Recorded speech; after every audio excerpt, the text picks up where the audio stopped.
महाभारत की कहानी में सिर्फ दुश्मनी नहीं है, बल्कि इसमें दोस्ती और प्यार के कई किस्से भी शामिल हैं। कर्ण और दुर्योधन की मित्रता भी महाभारत में दोस्ती की मिसाल पेश करती है। इनकी गहरी दोस्ती की कई कहानियां महाभारत में प्रचलित हैं। आइए जानते हैं उन घटनाओं के बारे में।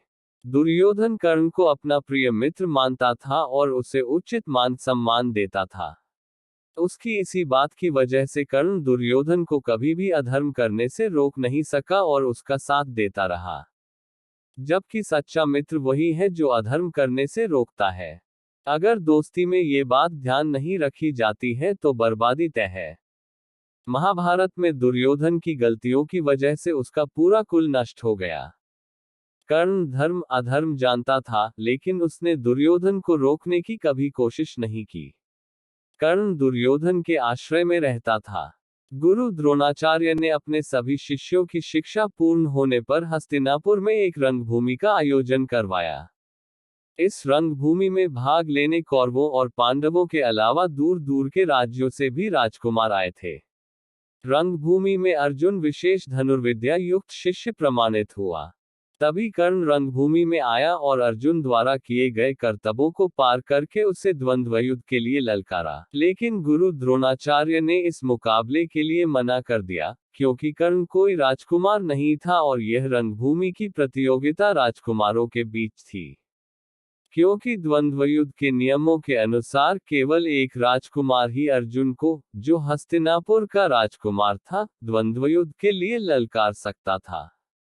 वहीं दुर्योधन नहीं चाहता था कि यह प्रतियोगिता अर्जुन जीत जाए, इसलिए दुर्योधन ने कर्ण को अंगदेश का राज सौंप दिया और उसे अंगराज घोषित कर दिया।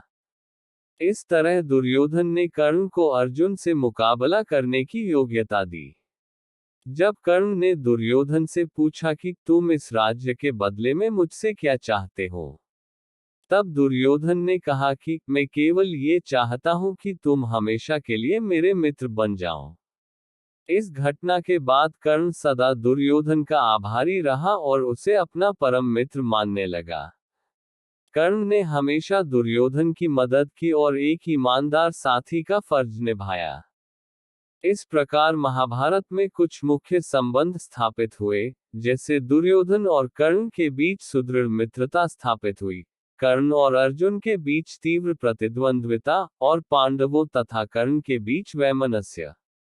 कर्ण दुर्योधन का एक निष्ठावान और सच्चा मित्र था।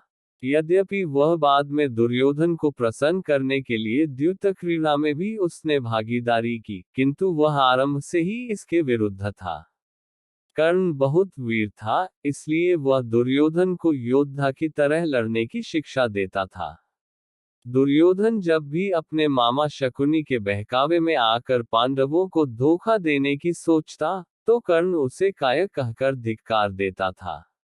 कर्ण शकुनी को पसंद नहीं करता था और सदैव दुर्योधन को यही परामर्श देता था कि वह अपने शत्रुओं को परास्त करने के लिए अपने युद्ध कौशल और बाहुबल का प्रयोग करे, न कि कुटिल चालों का। एक बार दुर्योधन ने जब पांडवों को जलाकर मारने के लिए लाक्षागृह का निर्माण करवाया, तो कर्ण को यह बात बहुत बुरी लगी। तब कर्ण ने कहा, दुर्योधन, तुम्हें युद्ध के मैदान में अपनी वीरता का प्रदर्शन करना चाहिए, न कि छल कपट करके अपनी कायरता का प्रदर्शन करना चाहिए।